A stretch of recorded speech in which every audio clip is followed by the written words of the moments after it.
بسم اللہ الرحمن الرحیم۔ بیان کیا جاتا ہے کہ چند سال قبل ایک جماعت منصیرہ سے آگے ایک چھوٹے سے قصبے میں گئی۔ اس جماعت میں ایک شخص ڈاکٹر نور محمد تھا۔ ان کا بیان ہے کہ مسجد سے باہر ادھر ادھر کافی لوگ فارغ بیٹھے تھے۔ یہ لوگ ان کے پاس گئے اور مسجد میں آنے کی دعوت دی تاکہ وہ تعلیم میں شرکت ہو سکیں۔ کچھ لوگ ہمارے ساتھ مسجد میں آنے پر تیار ہو گئے۔ ایک صاحب نے کہا کہ میں نماز کے وقت آؤں گا اور نماز کے بعد عذاب قبر کا ایک واقعہ آپ لوگوں کو سناؤں گا۔ چنانچہ ظہر کی نماز کے بعد یہ شخص ہمارے پاس بیٹھ گیا۔ اپنا تعارف کروایا کہ وہ ریٹائر فوجی نوجوان تھا۔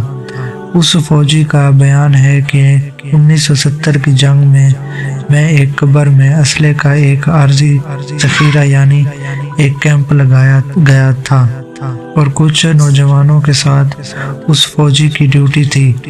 دن کا وقت تھا اور خاص کام نہیں تھا، چنانچہ اس نے قبرستان میں گھومنا شروع کر دیا۔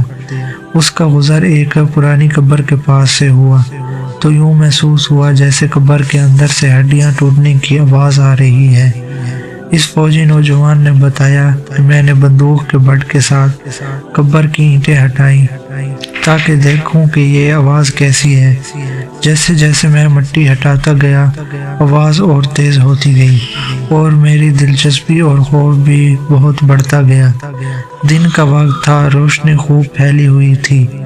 کیا دیکھتا ہوں کہ قبر کے اندر انسان ہڈیوں کا ڈھانچہ پڑا ہوا ہے اور اس پر چوہے کی شکل کا ایک جانور بیٹھا ہوا ہے، اور جب وہ منہ سے ڈھانچے کے اوپر مارتا ہے تو سارا ڈھانچہ اکھڑ جاتا ہے اور ہڈیوں کے ٹوٹنے اور چٹکنے کی آواز آتی ہے۔ میرے سامنے اس جانور نے 3 مرتبہ اپنا منہ ہڈی پر مارا۔ مجھے بہت ترس آیا کہ یہ جانور اس کو بہت تکلیف پہنچا رہا ہے۔ چنانچہ رائفل سے جب میں نے اس جانور کو مارنے کا ارادہ کیا تو وہ مٹی میں چھپ گیا۔ تھوڑی دیر کے بعد وہ جانور قبر سے نکل کر میری طرف لپکا اور میرے اوپر ایسی دہشت سے سوار ہوا کہ میں اسے مارنا بھول کر اپنی جان بچانے کی خاطر بھاگ کھڑا ہوا۔ کافی دور جانے کے بعد میں نے مڑ کر دیکھا، وہ جانور میرے پیچھے تیزی سے بھاگا آ رہا تھا۔ قریب ہی پانی کا ایک گڈھا تھا۔ اس جانور سے بچنے کے لیے میں نے اس جوڑے یعنی گڈھے میں داخل ہو گیا۔ اس نے پیچھے مڑ کر دیکھا کہ جانور جوڑے کے کنارے پر آ کر رک گیا ہے اور کچھ دیر کے بعد اس نے اپنا منہ پانی میں ڈال دیا۔ ایک دم پانی کھولنے لگا۔ میں بھاگ کر جوڑے سے نکلا۔ میری ٹانگیں جل رہی تھی، بہت جلد سرخ ہو چکی اور ابلا پڑ گیا تھا۔ درد کی شدت سے میرا چلنا محلول ہو گیا تھا۔ میں نے اپنی ساتھی کو آواز دی تو جب میں نے پیچھے مڑ کر دیکھا تو کچھ نہ تھا بلکہ وہ جانور غائب ہو چکا تھا۔ چنانچہ مجھے ایبٹ آباد کے ہسپتال میں داخل کروا دیا گیا اور پھر وہاں سے راولپنڈی کے بڑے فوجی ہسپتال میں منتقل کر دیا گیا۔ میری ٹانگوں کا گوشت گلنا شروع ہو گیا تھا۔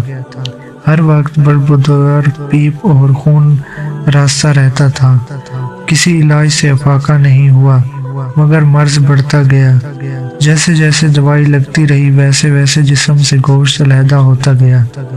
اس وقت دونوں ٹانگوں کی طرف ہڈیاں بچ گئی ہیں۔ گوشت ایسا ایسا گل کر علیحدہ ہو چکا ہے اور ہر وقت مرنے کی سی بدبو آتی رہتی ہے۔ پھر اس شخص نے ہمیں اپنے دونوں ٹانگیں دکھائی جن پر پٹیاں بندھی ہوئی تھی۔ اللہ معاف فرمائے، اللہ تعالی ہمیں قبر اور جہنم کے عذاب سے محفوظ رکھے، آمین۔